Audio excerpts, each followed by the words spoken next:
मुंबई शहर में ट्रेन भर के स्ट्रगलर्स आते हैं, उनमें से आप भी एक होंगे, और 37 रुपए पॉकेट में लेके आए थे। उस दिन को आपने याद रखा है जब आप 3 जून 1981 बीटी स्टेशन में उतरा था मैं, और मैंने वाइट शर्ट और ब्राउन कलर की ट्राउजर्स पहनी थी। पहली बार एहसास हुआ कि भीड़ में आपका अस्तित्व ज़रा भी कुछ नहीं है।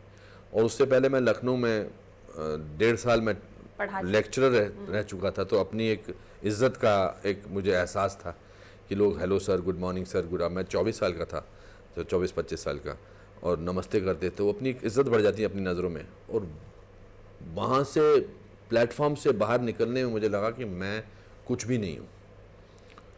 तो सडनली इनसिक्योरिटी, दोस्त लेने नहीं आया, फिर मैंने उसको ढूंढा, पता करके उसको फ़ोन किया, फिर वो लेने आया, फिर उसने कुछ दिन अपने यहाँ ठहराया, फिर जगह नहीं मिली। फिर जिस जगह में मैं रहा वो एक छोटी सी 10 बाय 12 फीट की चौल जैसी थी, और मेरी जो मकान मालकिन थी वो धोबन थी। तो वो और उसके बच्चे किचन में सोते थे, और मैं और मेरे 3 स्टूडेंट, जिस वजह से मैं यहाँ आया था एक्टिंग सिखाने किसी स्कूल में, वो हम एक कमरे में सोते थे। मगर मेरा एड्रेस बहुत अच्छा था।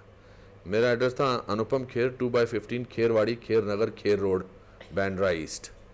तो मैंने इस बात को ऑप्टिमिज्म में लिया। मैंने कहा ये साइन है कि इस शहर में मेरा ज़रूर कुछ ना कुछ होगा, कोई वजूद बनेगा। हाँ। क्योंकि आते ही एड्रेस मिल गया है। हाँ, हालांकि मेरे पिताजी ने मेरी चिट्ठी लिखी जब मैंने कहा कि ये मेरा एड्रेस है। उन्होंने अपने दोस्त को चिट्ठी लिखी कि इसका दिमाग ख़राब हो गया है, इसने मुझे गलत एड्रेस भेजा है, काल्पनिक एड्रेस भेजा है। मगर the only way to live in life is to be optimistic. That's what my philosophy is that. मुझे ये सिखाया गया है।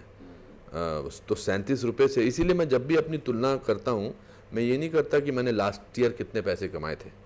मैंने सोचा था मैं आया कितने पैसे लेकर था, तो जितने पैसे लेकर आया हूँ उस बार, उस समय, उस कंट्रास्ट में तो मैं हमेशा मिलियनेयर रहूँगा।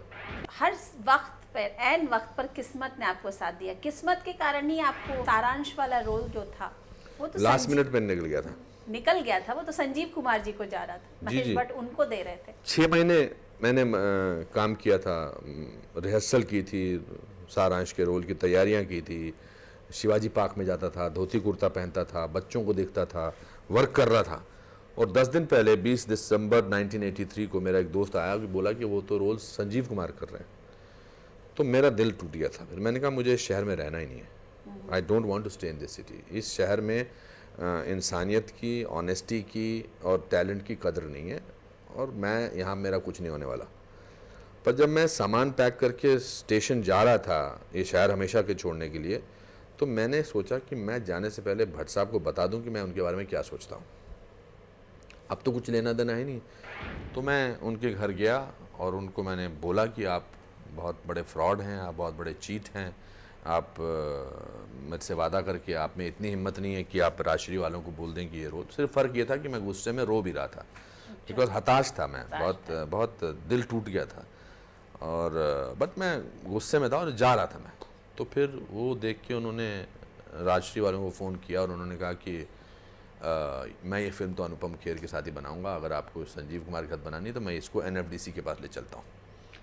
सो अगर मैं उस दिन अपने घर से रेलवे स्टेशन जाते समय रास्ते में ना रुकता, तो मैं ये आपका इंटरव्यू किसी और के साथ टीवी पे देख रहा होता। सो बच गया मैं। So I personally believe that it's very important to tell people what you actually feel. हम सक पकाते हैं या हम ऑकवर्ड महसूस करते हैं कि नहीं मुझे नहीं अच्छा। तो मैं इस बारे में भी मशहूर हूँ, या जो भी कह दूँ, कि मैं साफ मुंह पे बोल देता हूँ कि मुझे बात अच्छी लगी या मुझे बात अच्छी नहीं लगी।